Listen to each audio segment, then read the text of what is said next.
to everybody. Picking has been mentioned here quite a few times and probably has become a buzzword of this panel. So I would like to pick up on that trend and talk more about picking solutions that work.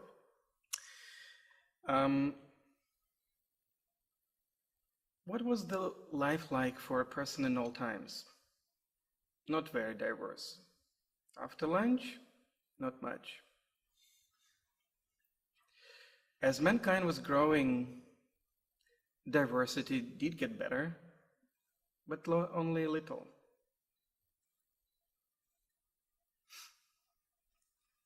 But no time of the past compares to our time in terms of things we consume, things we own.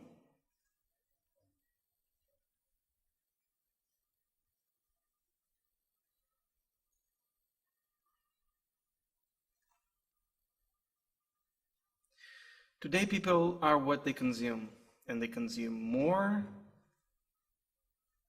and more and more, and for that they shop more and more, hence they buy more and more.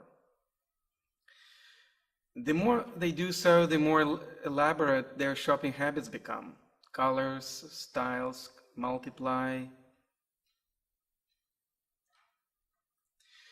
Ownership of things defines people, therefore they will increasingly continue to buy more and more. Nothing would stop them. To add to this, people are increasingly becoming compulsive and hence immoderate buyers. Going to a real shop is still an option for them, but many prefer shopping online. Waiting for deliveries for weeks is no longer tolerated. Delivery times are getting shorter. Next day delivery is no longer an option either. Same day delivery is a demand of the day, and companies strive to meet the demand. What do these trends mean to logistics industry? A skyrocketing increase of number of orders, fewer lines on orders, fewer quantity per order. That would be your particular order these days. It would be 2 items, 2 lines per 1 order, and multiple orders of the same kind. Burden of stock keeping gets pushed up the supply chain. Nearly daily stock replenishment in small quantities is now required. Why? Because no one wants to store at stores anymore. They want to sell at stores. What does this mean to a manufacturer? A finished goods warehouse is no longer for storage only. A finished good warehouse acts as a DC by itself, and in addition to unit loads, pallets, ships often piece-picked items in small quantities. This is your average Joe happily shipping a pallet. Now he is reduced to having to do piece and case picking on a daily basis. What does this mean to an importer? An increased demand for storage, since inbounds are even less balanced with outbounds. Again, increasingly less outgoing unit loads, more loose cases or even pieces.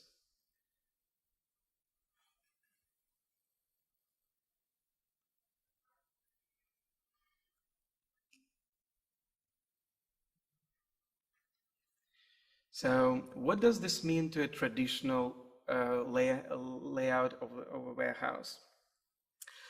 Pallet does remain the major unit of storage. Increasingly, more space is given to picking operations, pre-picking, batch picking, order consolidation. So picking in a traditional warehouse looks something similar to this. You have storage on tiers above the second tier and picking level on the bottom. And the picking map is similar to this. So these are your items that you're about to start picking. And this is your picking route.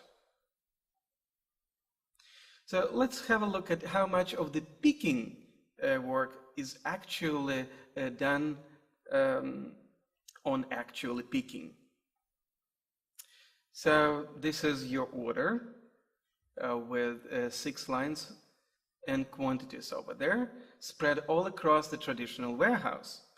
And this is your Joe about to start his picking. So he walks over to the first item, to the first location, and this is what he sees. He sees a shelf with barcodes. So we assume that in our warehouse, we're already using a WMS. He scans the barcode, then his printer prints out a barcode for the case to be picked. He sticks it on a case and does his picking, puts it on his forklift. And then he continues his way all throughout the house doing the same routine. Scanning, printing, sticking, putting on the forklift, and walking over to the next location.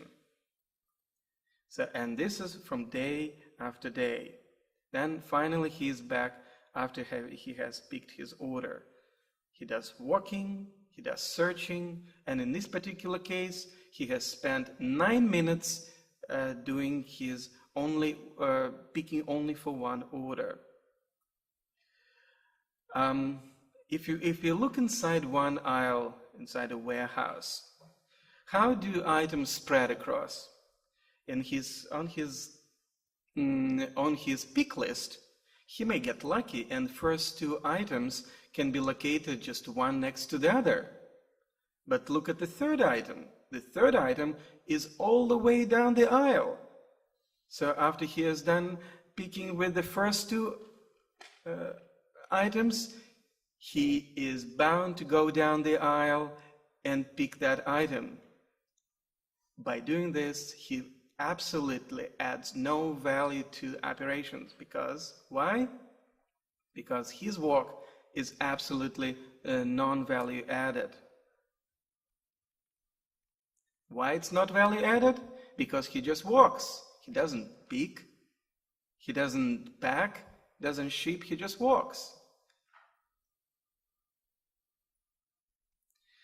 So now the warehouse grows a little bigger, and you have more orders. There are more items on orders, and you have multiple orders for the same items. You get a little smarter over time, and then you have 3 dedicated pickers, each put in his own zone. So now I'm showing zones and lines that these pickers are obliged to pick for these orders. So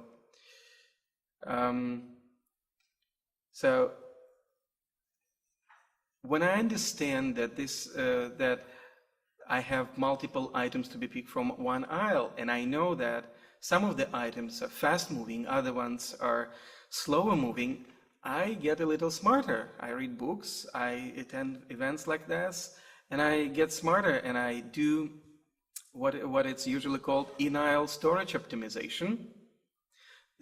I move up items that are fast moving to the front, then those that are slow moving in the middle, and put the slowest movers to the very end of the aisle. So this is what it would basically mean. So creating picking zones and optimizing peak faces, A to B and B to C, do reduce walking of each worker, but adds a whole new another operation, which is order consolidation, which again is absolutely no value adding operation in my warehouse. Why?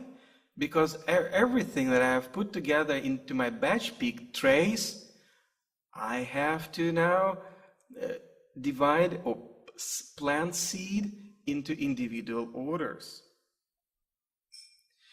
With multiple few line orders, the time required for order consolidation may outstrip by far the time required for batch picking. In that particular order that we just saw, order consolidation may take up to 15 minutes in a 35-minute picking operation. And now let's look at how much time actual picking is taken by the whole picking time.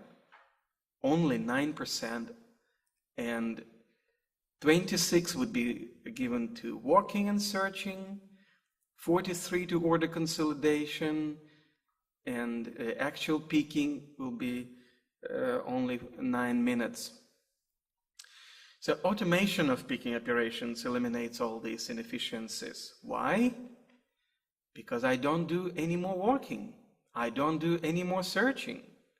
The correct load by itself comes under the picker's hands. No more scanning of rack nor of box. Verification is performed automatically.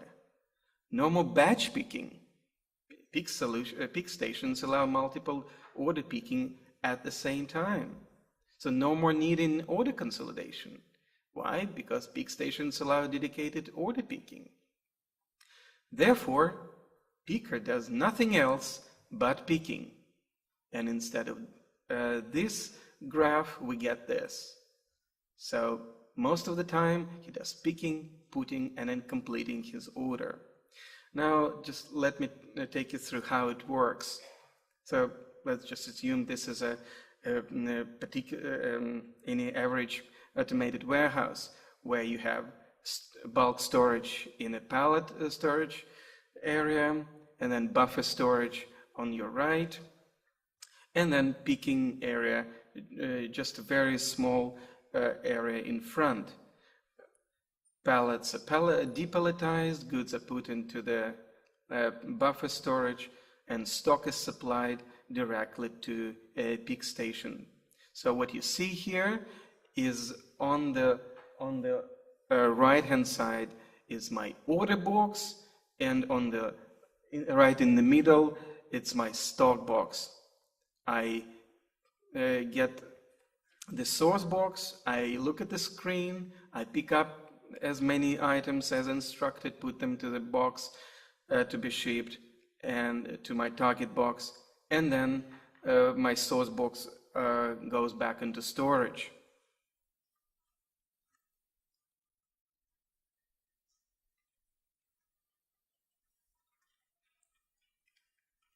Just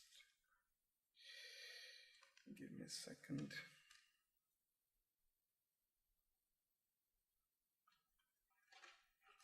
Now, this is a typical picking operations in a parts warehouse for one of the airlines in the US, where you have a picker just standing and doing nothing else but picking and sticking the order label.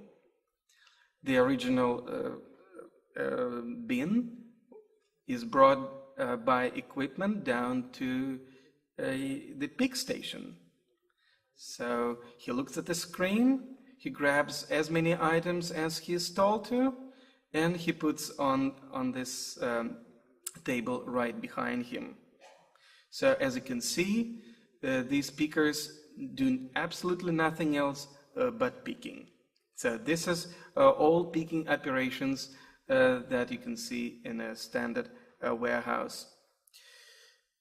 You can grow a little bigger, and this is a larger warehouse where you have the bulk storage stored in an ASRS over here, and then then you move on to case picking right over here.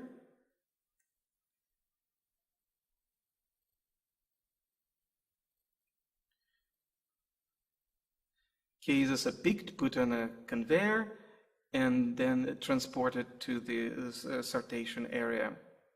The same cases are transported also to pick-to-light area, where shipping cases are built, and then the operator picks as many items as instructed by the digital pick system, puts into the shipping container, and it goes to shipping.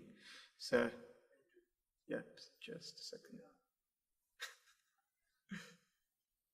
Okay, I'm being told that I'm out of time. So, but I think the message is quite clear that no matter what level of automation is applied, it always facilitates picking. And at certain point, the company reaches the number of lines and rates go so far that automation is a matter of survival of the business.